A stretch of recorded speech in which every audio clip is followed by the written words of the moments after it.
Kita ini ada hasud pribadi, ada hasud golongan. Rasa hasad itu ya, hasad apa?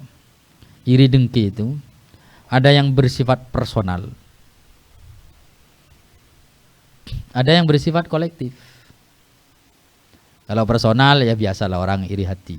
Ya, melihat temannya jaya itu kan merasa tidak senang, itu kan hasad personal. Melihat temannya punya keberhasilan dia merasa tidak senang. Itu hasad personal. Ada hasad jamaah. Hasad jamaah itu ya ketika melihat kelompok lain bener, itu kita malah jadi kepanasan.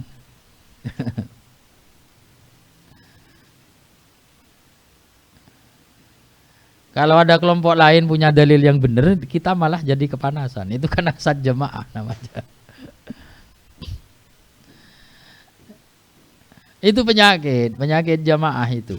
Jadi kita itu harus belajar memandang suatu itu secara objektif. Kalau ada kelompok di luar kita, dia itu benar, ya kita katakan benar. Ya kita katakan benar. Kalau ada bagian dari kelompok kita, oknum dari kelompok kita salah, ya kita katakan salah. Jangan kemudian karena yang salah itu kelompok kita, kemudian kita cari-carikan dalil untuk membenarkan. Jangan.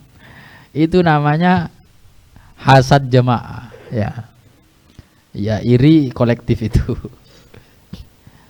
Jangan kemudian karena kelompok lain itu memegang suatu yang benar, kemudian kita cari-carikan dalil untuk menyalahkan. Jangan. Itu hasud jamaah namanya.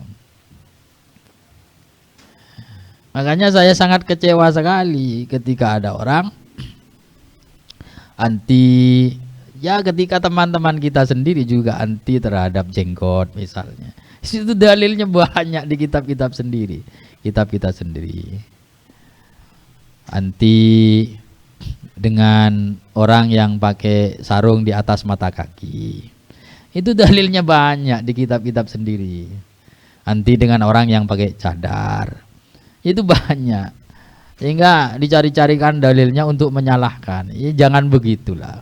Jangan begitulah. Yang benar kita katakan benar meskipun itu dari kelompok lain. Yang salah ya kita katakan salah meskipun itu di kelompok kita sendiri. Orang cari-cari dalilnya karena di kelompok kita sendiri banyak yang tidak pakai jilbab, akhirnya cari-cari dalil bahwa pakai jilbab itu tidak wajib. Itu kan hasad jamaah namanya. Ya jangan begitu rusak agama kalau sampai hasad jamaah itu.